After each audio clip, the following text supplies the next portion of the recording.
Good morning.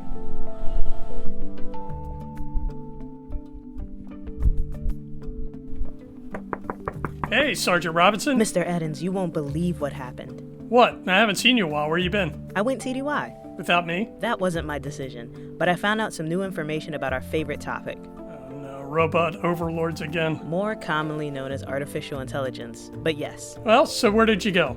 Hurl, Hugh, Herbert. Fort Walton Beach, Florida, right? You went there without me? Again, not my decision. Yeah, so besides really cheap, gorgeous seafood and white sandy beaches, what else did you see? I got a chance to visit the HSU Innovation Institute. What are you talking about? I'll let the director and the folks over at Herbert explain it in a bit, but Mr. Eddins? Oh, God. Here we go. Buckle up. You're about to get debriefed. Yo! They are waiting to debrief you. They are waiting to debrief you. Get to the debrief. Get some chow and head to the debrief. Get to the debrief. Get to the debrief. Get to the debrief.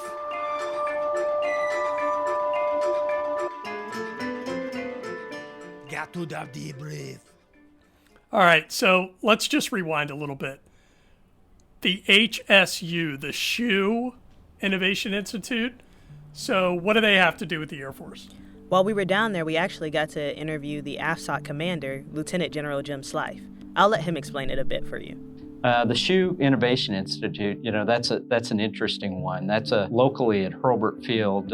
One of the local business people is a fellow named Paul HSU. And Mr. HSU has a very compelling life story. It's kind of the American dream. He was an immigrant from Taiwan, became a businessman in the United States, didn't come from a family of wealth or anything, and built, a number of businesses, became very successful.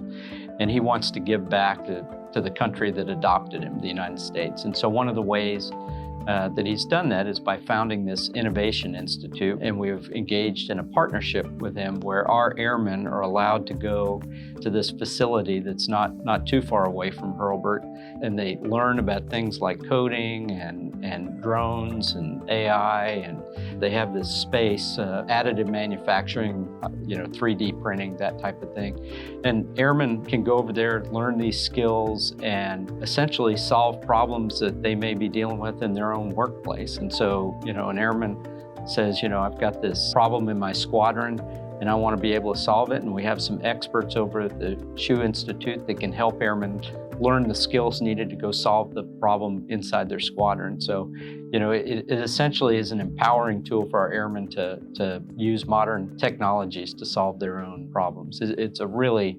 fascinating case study in public-private partnership. Okay, so that's a nice sound bite, very impressive, but where does the AFSOC commander fit into this puzzle? I'm glad you asked. As the AFSOC commander, Lieutenant General Slife is always on the lookout for new opportunities to use new technologies in innovative ways that help accomplish AFSOC's mission. The HSU Innovation Institute has a program called CODEMANDOS, which started in an intelligence squadron, but soon will partner with AFSOC to help streamline processes in their work centers as well. Okay, so that hits all the buzzwords in Air Force messaging, but what does that actually look like? To get a better idea of what that will look like, I'll let Lieutenant General Slife and two of the CODEMANDOS explain it to you. CODEMANDOS is a neat little program that some of our airmen have decided to start. And of course, at the headquarters at AFSOC, we've decided to get behind it and provide support and resourcing to help them get that off the ground. But it's essentially, it started in an intelligence squadron, and these airmen in this intelligence squadron found themselves doing repetitive tasks. They were just, there was no analysis involved. They were just repetitively pointing and clicking on their computers, pointing and clicking. And they said, surely there's a better way to do this. And so they essentially taught themselves how to code. It started off being scripts and turned into apps that they were coding that would allow them to automate many of these repetitive things that they were doing. And they really increased the efficiency of their workflow in the intelligence squadron. And so that has actually grown, and they've gotten an app store. They're generating apps that actually automate or help them with the analytic tasks that they have. And we have now got behind them to help them actually teach that to other airmen in other squadrons that also want to solve whatever the problem is that they're dealing with in their squadron. And so, it's kind of a takeoff of the term commandos. They're CODEMANDOS, and they're making life easier for a lot of airmen inside of AFSOC.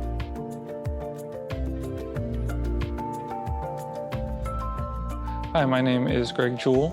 I'm the innovation lead at the 11th SOAS Intelligence Squadron. I'm also a technical lead for One Cell Innovation, their Spark Cell here. And then I also am the program director for CODEMANDOS, a program that we stood up on 11th SOAS, and now we're trying to make a MAGCOM initiative.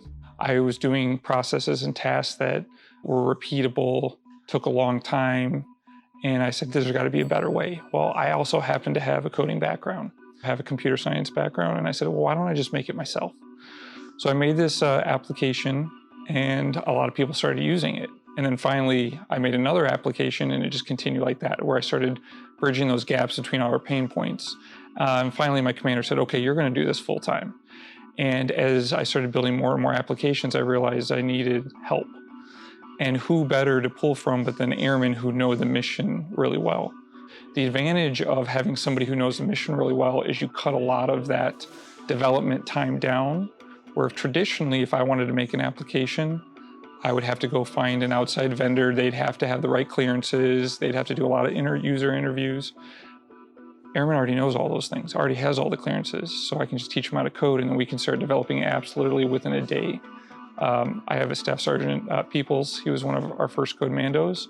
He barely knew how to code at all, and now he has job offers at Google. And he's built a dozen different applications, has a lot of confidence in the products he's making. So it's been pretty exciting. So I'm Jeremiah Peoples. I am a software developer over at the 11th Special Operations Intelligence Squadron, but I also work for CODEMANDOS as a program and course director.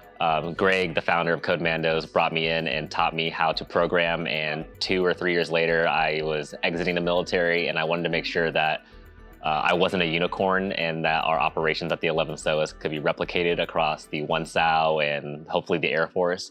So me and Greg got together and we figured out a way to make a boot camp for people interested in code, just like I was, but offer it for free and accessible to anyone on base or in the Air Force. So at the 11th SOAS, we have created a lot of great apps in a very unique way. And no one knows, I didn't know that you could create apps like that until I was creating apps like that. So spreading the word that it's possible to get started right now, today, I think is super important, because there's a ton of people that we've seen in the community that are eager to get started programming, but they just don't know how, they don't know where to start. So empowering airmen in the community, AFSOC, Air Force, to give them the tools and processes to make applications happen with the tools available to them today is close to my heart.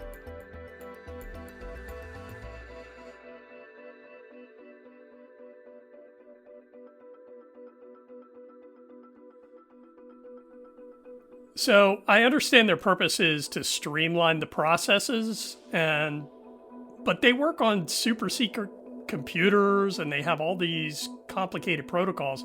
How are they allowed to make apps for those computers, and what kind of apps are they making? Great question. While they have their own app store, they code by building a script. It's more secure than the apps you're thinking of, but I'll let the people who actually do the coding explain it a little better.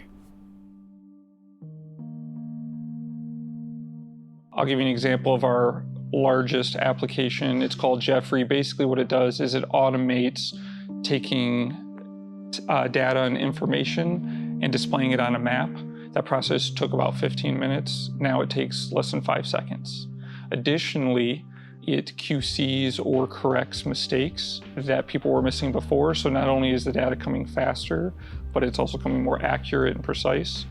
And we had somebody come in and calculate that saves $9 to $12 million in man hours every year, this application. So that's just one. The other advantage, talking about return on investment and how this helps everybody, is talking about the culture as well. Somebody comes in the hallway and says, hey, I'd love this application. Well, if I think that's a great idea, traditionally to acquire the vendors to create that, they wouldn't see that idea come to fruition or hear about it for months to years. Now we can have somebody say, hey, I've got an idea, and we actually made an application called Observation Deck, which is a feedback tool, and they'll see an application up that day, or they have a problem and we'll fix our application. Whereas we have programs of record that are broken and they remain broken for months to years. So that has actually encouraged more innovation and ideas because they're seeing return on their ideas and that feedback loop quicker. They got an idea and all of a sudden there's an app the next day. Or they got an idea and the application's been updated with their idea. So it's really helped that culture of innovation. There was just a lot of things that I was doing as an intelligence analyst that were super monotonous and super repetitive. One of the things was opening all of my mandatory programs that were required by the book to have open, and that would take about 5 to 6 minutes a day, and I would do that every single day. So that was one of the first applications that we created, was an application to launch all of your mandatory programs, and that was super fun to be able to create an application, think about it, and then ship it so all my friends and coworkers could use that same application. So if people would hear something like that and be like, you're lazy, why couldn't you just open all the apps, right? What does that do to like the dread of having to open all of those apps? How does that weigh on you? And then how did it feel not having to do that task every day? It was great. It was, we actually look for people that are lazy. You said people think that I'm lazy, and we look for those lazy people. Developers should be lazy because they should be looking for things that are repetitive and that could be automated and streamlined. So when I didn't have to do all those manual things, I kind of just sat back with my hands behind my head and just like, yeah, this is nice, this is cool. I got time back for myself to spend on other things like making sure I'm getting a proper changeover, making sure my equipment's good to go. What would you say to people who are like, no, the airmen can just do it how they've always done it? They could, but that's not going to be progressive in any way. So they're going to stay where they're at right now. And I think one of the beautiful things I've seen with the Air Force is that we're super into innovation and moving the meter to the right and pushing innovation.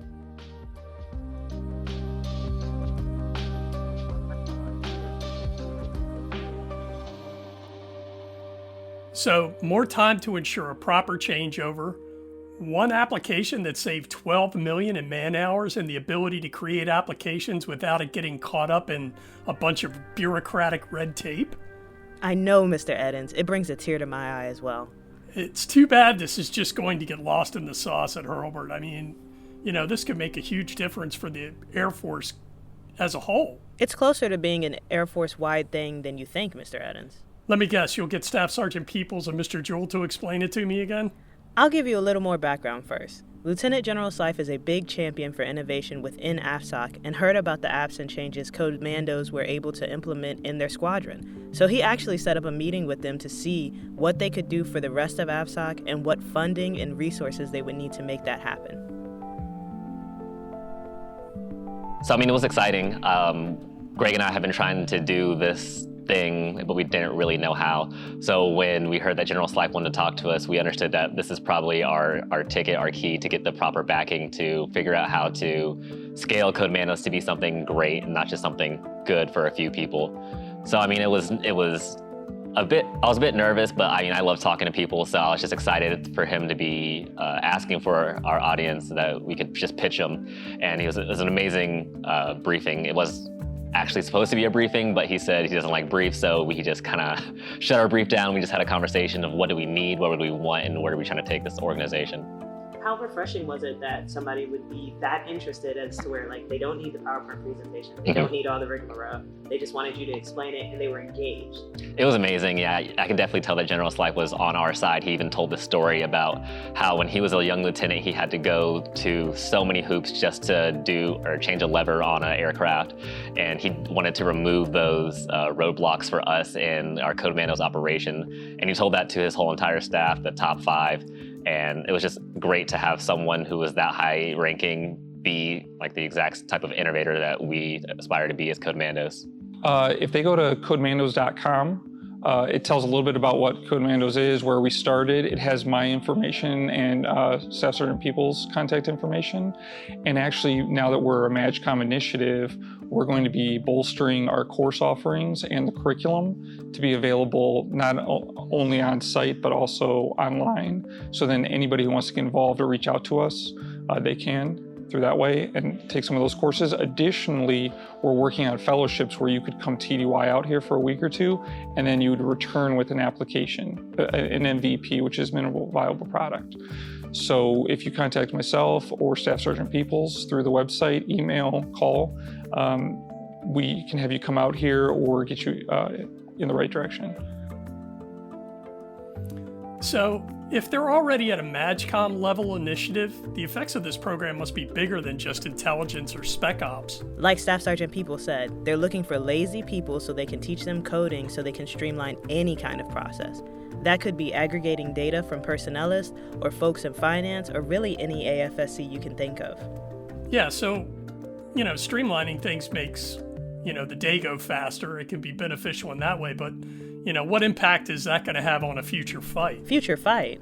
The great power competition, our mutually assured destruction at the hands of the robot overlords. Skynet is coming! It's not all doom and gloom, but I'm sure they're talking about it.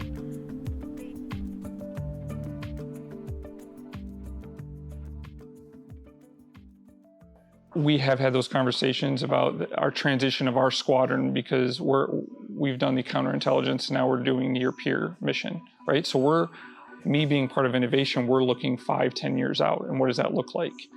And in fact, the advantage of having a tactical software team is we've solved some of those things, and we're now bringing them to industry partners to say, hey, this is what we want to do in the next 5-10 years.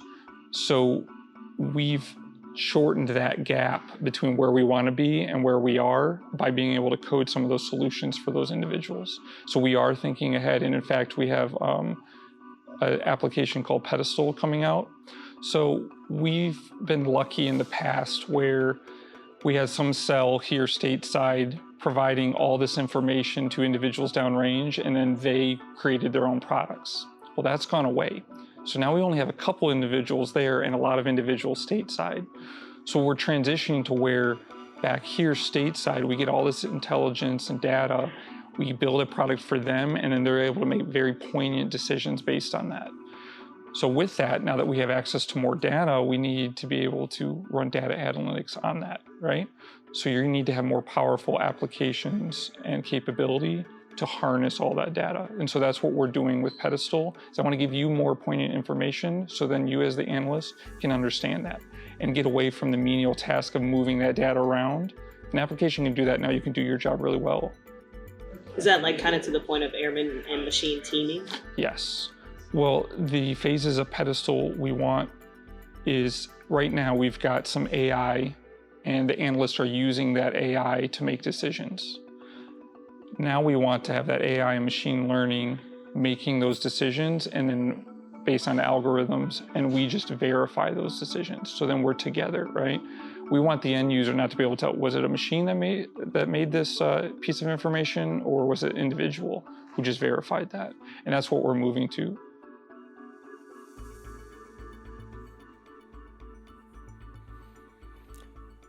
So this is the technology that's going to be used in the great power competition, but it's all digital. Not exactly. The SHU also houses a fabrication flight of sorts. They have a woodworking shop, a drone flying program, and a 3D printing section. So how is that going to aid in the next fight? Accelerating change isn't just about contributing directly to the war effort. It's also about helping streamline processes taking place at home station. Take the drone flying program, for instance. It's made it possible for civil engineers to conduct roof inspections using drones instead of having to go up in a cherry picker, which is cumbersome, time-consuming, and always poses a risk to safety of personnel. By using drones to look for and take pictures of damage, they are now able to meet the annual requirement of inspecting every single roof at Hurlburt Field, which was impossible before. This makes the process more efficient and would theoretically allow them to get the repairs contracted out more quickly. So, theoretically? Theoretically, because of the red tape surrounding how contracts for repairs are bid on and the lengthy process that is required to fund those contracts. Bureaucracy. Exactly. But these are the changes that Accelerate Change or Lose is calling for airmen to get after. Yeah, I understand how that fits into the puzzle, but how can 3D printing help with the great power competition? in a variety of ways. The first instance was the 3D printing folks working with the local community to mass produce face shields at the height of the COVID-19 pandemic. Since then, they've been able to work with other squadrons and units on multiple projects, but I'll let the experts explain it further.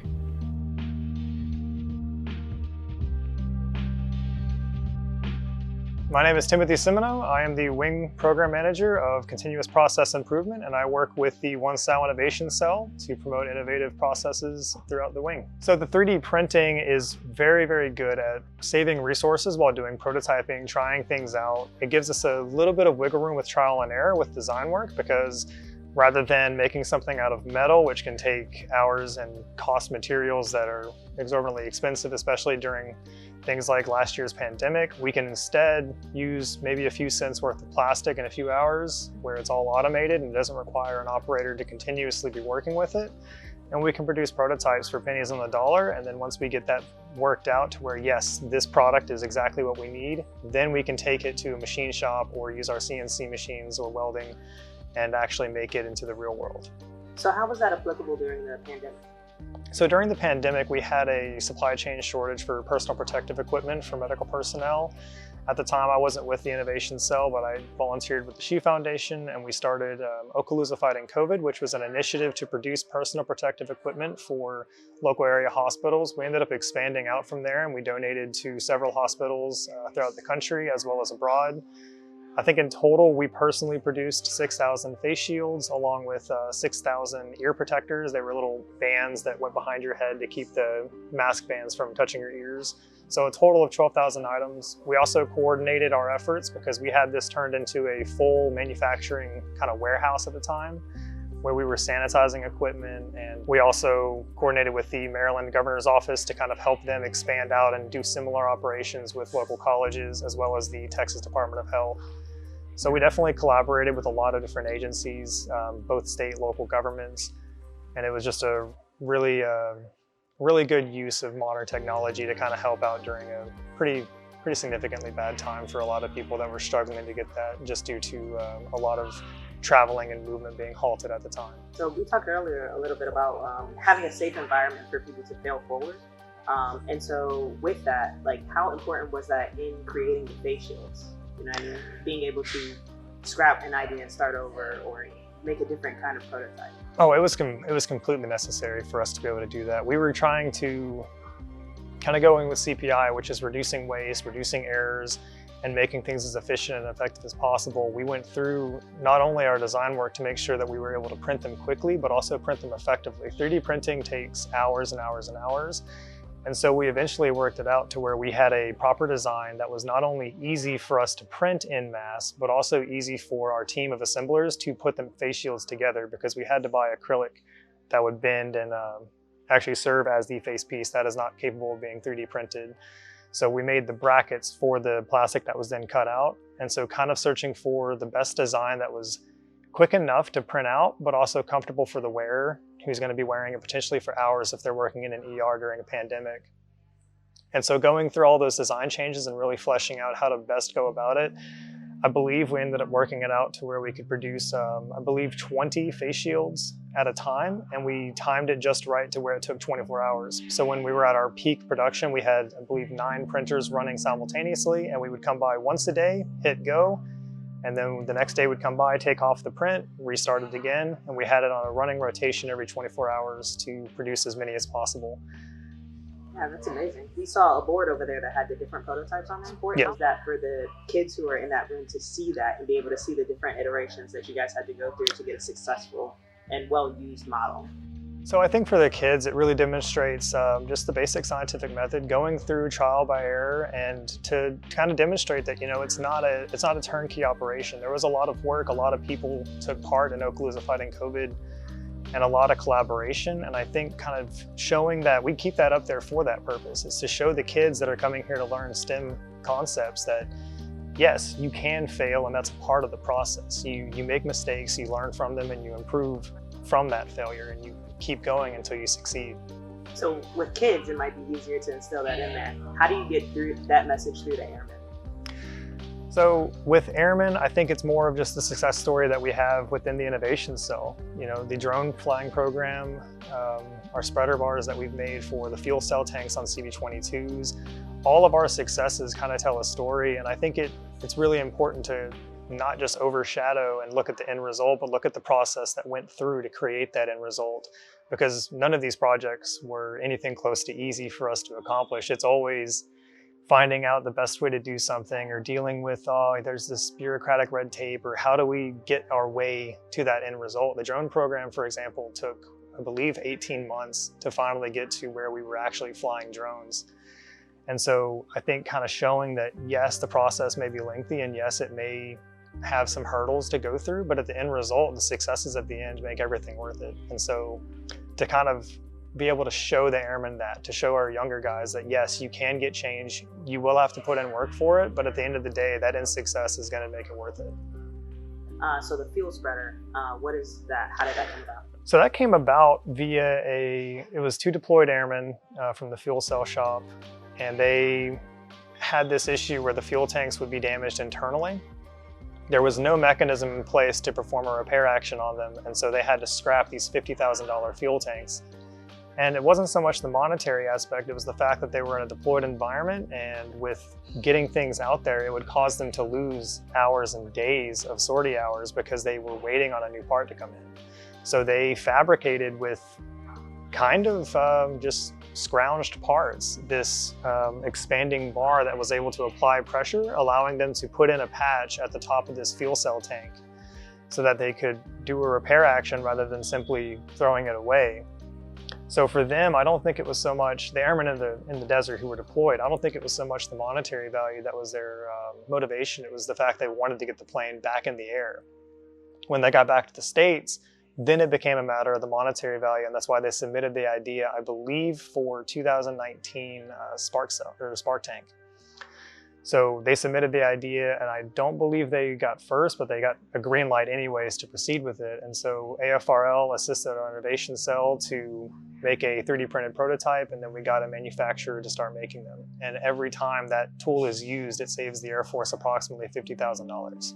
So where do you come into that process? Where I mainly come in is ensuring that we have the manufacturing capacity via additive manufacturing. So maintaining the 3D printers, ensuring that they're in working order. And when we get designs that are viable, I can 3D print them and actually produce them for prototyping and testing. Okay, could you talk more about the C-130 part and then the armors?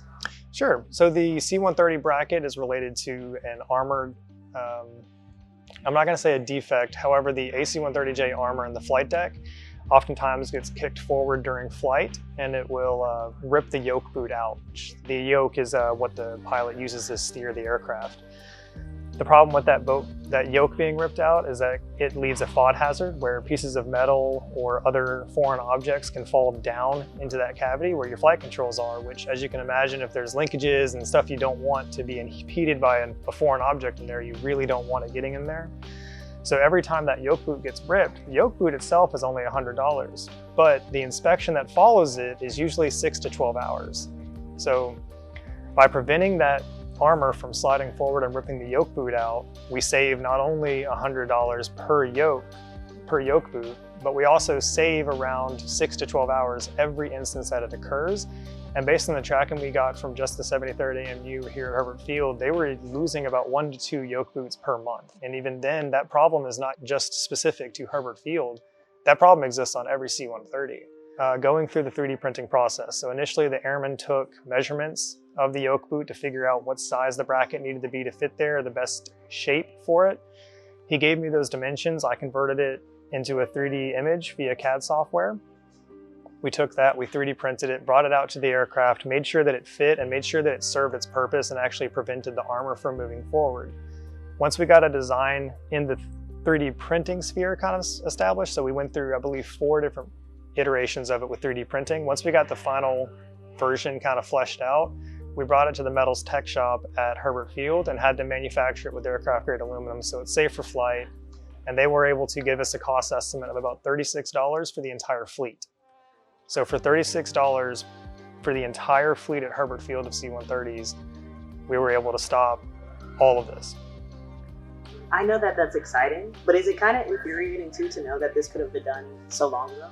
Oh, it certainly is, and we're actually still going through the approval process to get it used on AC-130s. We ran into issues with a couple of the engineers at Warner Robins kind of not feeling comfortable with it, so we're actually elevating it currently to the AFRL to kind of give a green light for it and do a little bit more thorough investigating and to make sure that it's truly safe for flight. It's an annoyance, but it's a necessary one, because at the end of the day, any modification to the aircraft could be jeopardizing to the aircrew and members that are on the aircraft. So while it is a little annoying to have to go through those delays, it's ultimately down to human life. So that's an important thing to remember. Even with all the calls to innovate faster and clear red tape, it has to be safe and reliable, which of course is, multifaceted, lots of layers. Well, isn't it as simple as making sure the new tech we're implementing isn't putting human lives at risk or adding unnecessary risks? Well, on the one hand, but the Air Force also has to account for factors that go way beyond the regular duty day. The enterprise as a whole has a say in each airman's quality of life. Quality of life, job satisfaction, all those things play a big role in retention, which can negatively or positively impact the entire Air Force. How can innovation hinder retention? Well, let's look at Staff Sergeant Peoples for a second. He was very motivated to code to make his quality of life better, but now he's getting out of the Air Force and he's going to use his skills in the private sector. True, but Mr. Jewell did just the opposite. He came from the private sector and chose to work with the Air Force full time. Yeah, but as a civilian. So did you. Where is this going, Mr. Edens? I'm getting there. So, how do you inspire airmen to innovate and stay in the Air Force when their quality outside of the Air Force can sometimes be astronomically better? Oh, by ensuring they have job satisfaction. Yeah, exactly. Now we're talking. Lieutenant General Slife talked a bit about that when he mentioned multi-capable airmen, but for a better perspective on why Staff Sergeant Peoples specifically is getting out, Mr. Breeze and I asked him and Mr. Jewell. Wait, Breezy went with you to Hurlburt? I've told you that wasn't my decision. I'm just a staff sergeant, sir. All right, just press play, please. So when we come in the door, we always take our rank off. So it doesn't matter if I'm talking to a general, a colonel, major, airman. Everyone's addressed the same way, first name only. And that's so that the most highest ranking idea doesn't win, but the best idea wins. And it just promotes a community of collaboration and being comfortable, which is something I'm not really accustomed to or wasn't accustomed to coming off an ops floor from a standard Air Force job. But rolling into that where everyone is on a first name basis and we're all trying to be as innovative as possible is super refreshing. There is the notion that there's a frozen middle, and you said coming off the ops floor. Did you ever see like this frozen middle where you had great ideas and it just kind of stopped at middle management? So for my organization particularly, we tried to get rid of that frozen middle, as you put it, because we understand that a lot of the best ideas are going to come from the airmen themselves. So we created actually a feedback tool to where they can tell us, hey, we need this app. It would be cool if we have this. It's honestly like a dream sheet for people on the ops floor for us. And that right there, it gets rid of our frozen middle because you can see what are the needs of the airmen and you can see what's most valuable, and that's the things we like to tackle. And what's it been like having Sergeant Peoples around? Sergeant Peoples, he's given me perspective, that younger perspective. He makes me feel old. He actually went TDY and went to a called Section 31 for Kessel Run. Kessel Run has been a popular innovation software factory.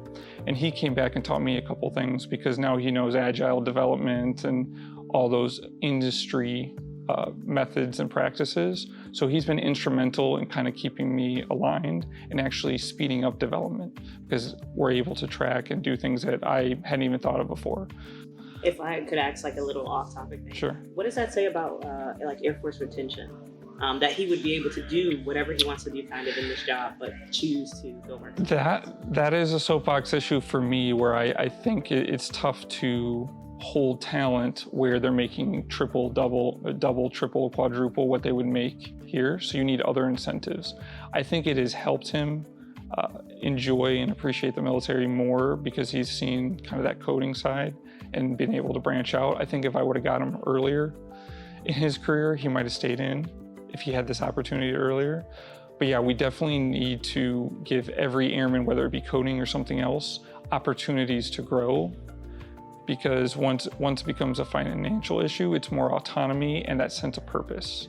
So if we can't help them in the financial, right, we're not going to be able to compete with them. We need to give them that autonomy and that sense of purpose. And I think we'd be able to retain more airmen. So you're the director, right? Yes. So some of those times it can be a little stressful. But what makes you excited to come to work? Oh, I love coming to work every day. I love that we have diverse individuals that are participating, and we don't cater to just one industry. It is an environment that creates an elevated expectation for each individual to bring something forward that will benefit everyone. We have an interesting opportunity because nowhere that we've seen it before has there been this much cross-community involvement in problem solving and taking on new challenges. And so it's a challenge, but it's exciting to bring everyone together and start working on some things. As Dr. Hsu puts it, he says, if you like what we're doing, roll up your sleeves. And that has a lot to do with the mentality that is here. And with that kind of mentality in mind, like what's it like having the Air Force here and getting to participate in being innovative in the future fight? I think that it allows us to feel closer with our service members. We understand better what they're facing and are able to be part of empowering them. A lot of the members of our community have some connection with the military in relation to whether they have a family member that retired or served, or it's a parent or a neighbor that is serving. But to understand what they are doing every day in relation to solving the world's problems, it takes on a different spirit. There's a lot of young people that are inspired by mentorship from the service members here, and they are looking at their options to serve. And so we just feel like this is a great opportunity to open the doors of our local installations, bring out some of those talented individuals and let them converge with the community on solving some problems for the future. Wait, whose voice was that? That's the director of the HSU Innovation Institute, Amanda Negron.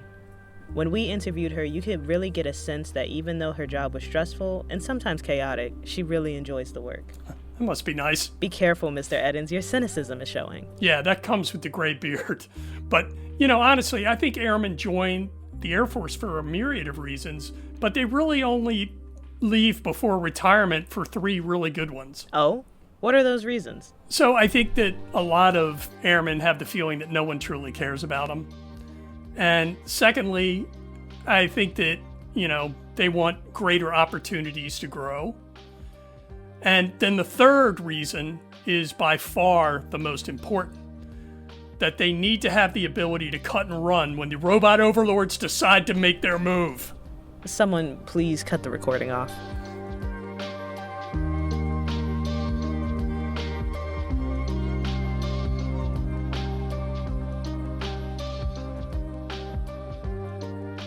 We'd like to thank the airmen and civilians at Herbert Field, Florida, and the HSU Innovation Institute for letting us tell a part of their story. The Debrief is a production of Airmen Magazine, located at Defense Media Activity Headquarters, Fort Meade, Maryland. You can see more of Airmen Magazine's content at airmenmagazine.af.mil, or search for us on Divots, Facebook, Instagram, iTunes, and Twitter. Thank you for listening, and consider yourself briefed.